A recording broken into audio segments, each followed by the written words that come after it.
दोस्तों, भारत दुनिया की फास्टेस्ट ग्रोइंग इकोनॉमी है और किसी भी देश की इकोनॉमी वहाँ के बैंकों पर जरूर निर्भर होता है। लेकिन एक सवाल, क्या आपका बैंक आपको ग्रो कर रहा है या सिर्फ आपका पैसा यूज कर रहा है? क्योंकि सच ये है, हर बैंक बेस्ट नहीं होता और गलत बैंक आपकी पूरी फाइनेंशियल लाइफ खराब कर सकता है। आज मैं आपको बताने वाला हूँ भारत के टॉप 10 बैंक्स के बारे में, लेकिन सिर्फ नाम नहीं, कौन सेफ है, कौन प्रॉफिटेबल है और कौन सिर्फ दिखावे का ब्रांड है, और सबसे इम्पोर्टेंट, आपके लिए सही बैंक कौन सा है। तो वीडियो एंड तक देखना, क्योंकि ये आपकी फाइनेंशियल लाइफ चेंज कर सकता है। सबसे पहले एक चीज समझ लो, भारत में 3 तरह के बैंक होते हैं। नंबर 1, पब्लिक सेक्टर बैंक्स, जो गवर्नमेंट के अंडर में आती है।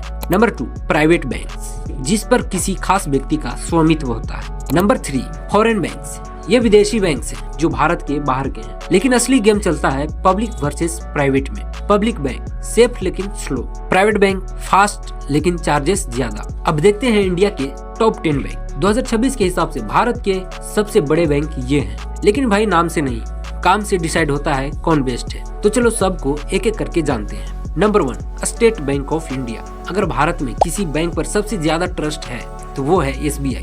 इसे 1955 में स्थापित किया गया और इसका हेडक्वार्टर मुंबई में है। इसका चेयरमैन चल्ला श्रीनिवासलू शेट्टी हैं। इसके 50 करोड़ से ज्यादा कस्टमर्स हैं, 22,500 प्लस ब्रांचेस, 63,500 प्लस ATM। ये गवर्नमेंट के अंडर में आता है, मतलब ये गवर्नमेंट बैंक है। इसके डूबने का चांस ऑलमोस्ट 0। लेकिन प्रॉब्लम क्या है? स्लो सर्विस, लंबी लाइनें। इसके सर्विसेज के लिए आप इस वेबसाइट पर विजिट कर सकते हैं। Number 2, HDFC bank, private king. Market cap के हिसाब से इंडिया का नंबर 1 बैंक। इसे 1994 में स्थापित किया गया और इसका भी हेडक्वार्टर मुंबई में है। इसका चेयरमैन अतानु चक्रवर्ती थे, लेकिन मार्च 2026 में इन्होंने रिजाइन कर दिया और फिलहाल केके मिस्त्री को चेयरमैन बनाया गया है। इसके 12 करोड़ से अधिक कस्टमर हैं, 9,500 plus branches, 21,400 plus ATMs, fast services, best digital banking, premium feel. लेकिन मिनिमम बैलेंस मेंटेन नहीं किया तो पेनाल्टी लगेगी। इस बैंक के सर्विसेज के लिए आप इस वेबसाइट पर विजिट कर सकते हैं। नंबर 3, पंजाब नेशनल बैंक, पुराना लेकिन मजबूत। 1894 में बना इंडिया का पहला स्वदेशी बैंक। इसका हेडक्वार्टर नई दिल्ली में है। चेयरमैन श्री अशोक चंद्रा है। 18 करोड़ प्लस कस्टमर्स हैं, 12,000 प्लस ब्रांचेस, 13,000 प्लस ATMs। ये भी गवर्नमेंट के अंडर में आता है। लार्ज नेटवर्क है, लेकिन स्कैम्स की वजह से थोड़ा हिट हुआ है। इसके सर्विसेज के लिए आप इस वेबसाइट पर विजिट कर सकते हैं। Number 4, ICICI bank, smart and aggressive. Loans, credit cards, forex सब स्ट्रॉन्ग। प्राइवेट सेक्टर का लीडर है। अगर आपको स्पीड चाहिए, ये बैंक परफेक्ट है। 1955 में स्थापित किया गया। इसका भी हेडक्वार्टर मुंबई है। 5 लाख से अधिक कस्टमर्स हैं, 7,000 प्लस ब्रांचेस, 11,900 प्लस ATMs हैं। इस बैंक के सर्विसेज के लिए आप इस वेबसाइट पर विजिट कर सकते हैं। Number 5, union bank, underrated giant. इसका स्थापना 11 नवंबर 1919 को हुआ। इसका भी हेडक्वार्टर मुंबई में। इसके चेयरमैन श्री आशीष पांडे हैं। इसके 21 करोड़ से ज्यादा कस्टमर्स हैं, 9,300 प्लस ब्रांचेस, 10,000 ATMs। ये भी गवर्नमेंट के अंडर में आता है। लो चार्जेस प्लस डिसेंट सर्विस। इस बैंक के सर्विसेज के लिए आप इस वेबसाइट पर विजिट कर सकते हैं। Number 6, Kotak Mahindra bank, fast growing bank, investment plus wealth management strong. इसका स्थापना 21 नवंबर 1985 को हुआ। इसका भी हेडक्वार्टर मुंबई में है। चेयरमैन CS राजन है। इसके भी 5 करोड़ से ज्यादा कस्टमर्स हैं, 1800 से प्लस ब्रांचेस,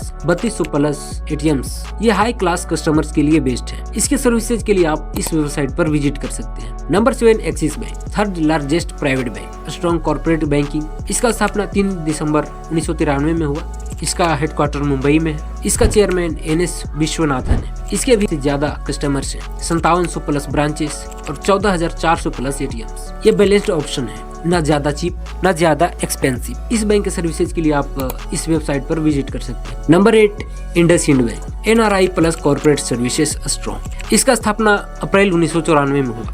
इसका भी हेडक्वार्टर मुंबई में है और इसका चेयरमैन अरिजीत बसु है। इसके भी 41 मिलियन प्लस कस्टमर्स हैं, 3,000 प्लस ब्रांचेस और 3,000 प्लस ATMs भी है। लेकिन पॉपुलैरिटी बाकी बैंक से जितनी नहीं है। इस बैंक के सर्विसेज के लिए आप इस वेबसाइट पर विजिट कर सकते हैं। Number 9, yes bank. इसका स्थापना 21 नवंबर 2003 में हुआ। इसका भी हेडक्वार्टर मुंबई में है। इसके चेयरमैन श्री राम सुब्रमण्यम गांधी है। इसके भी 20 लाख से अधिक कस्टमर्स हैं, 1100 प्लस ब्रांचेस, 1300 प्लस ATMs। ये एक प्राइवेट सेक्टर का बैंक है। एक टाइम पर ऑलमोस्ट कोलैप्स हो गया था, लेकिन अब धीरे धीरे रिकवर हो रहा है। रिस्क है, लेकिन कमबैक भी पॉसिबल है। इसके सर्विसेज के लिए आप इस वेबसाइट पर विजिट कर सकते हैं। Number 10, bank of Baroda, international presence, 17 plus countries में अवेलेबल है। इसका स्थापना 20 जुलाई 1908 को हुआ। इसका हेडक्वार्टर अलकापुरी वडोदरा में है। इसके चेयरमैन देवदत्ता चंद है।